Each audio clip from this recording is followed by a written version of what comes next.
السلام علیکم، welcome to my YouTube channel. ایک پیارے سے جنگل میں بھالو بھائی رہتے تھے۔ بھالو بھائی کے 3 دوست ہوتے تھے، خرگوش، لومڑی اور بندر۔ وہ سب بھالو بھائی سے بہت پیار کرتے تھے۔ بھالو بھائی کو میٹھا کھانا بہت ہی پسند تھا، خاص طور پر وہ شہد اور میٹھے میٹھے فروٹس کھاتے تھے۔ ان کے دوست ان کی صحت کے بارے میں بہت ہی پریشان ہوتے تھے۔ ایک دن چھوٹے سے پیارے سے خرگوش نے بھالو بھائی سے کہا، بھالو بھائی، تم بہت زیادہ میٹھا کھا رہے ہو، یہ تمہاری صحت کے لیے اچھا نہیں ہے۔ بندر نے بھی کہا، ہاں بھالو بھائی، اگر تم ایسے ہی میٹھا کھاتے رہو گے تو تم بیمار ہو جاؤ گے۔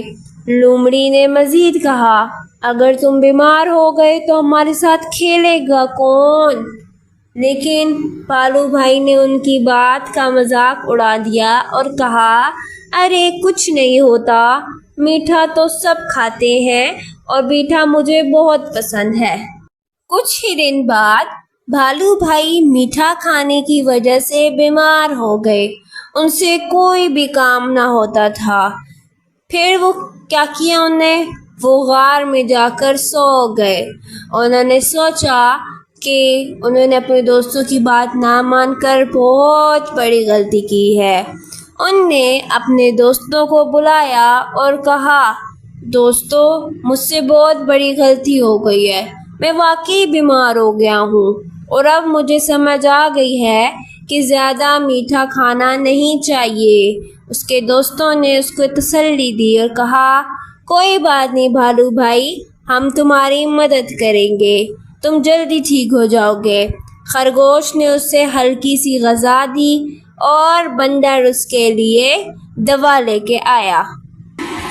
تھوڑے سے دنوں بعد بھالو بھائی پھر ٹھیک ہو گئے، پھر سے گھومنے پھرنے لگے اور اپنے دوستوں کے ساتھ کھیلنے لگے۔ ان نے اپنے دوستوں کا شکریہ ادا کیا اور کہا کہ میں میٹھا تھوڑا سا کھاؤں گا، زیادہ نہیں کھاؤں گا۔ اس بھالو بھائی کی کہانی سے ہمیں یہ سبق ملتا ہے کہ ہمیں میٹھا تھوڑا سا کھانا چاہیے اور ہمیشہ اپنے دوستوں کی بات ماننی چاہیے۔ مزید ویڈیوز دیکھنے کے لیے میرے یوٹیوب چینل کو سبسکرائب کریں۔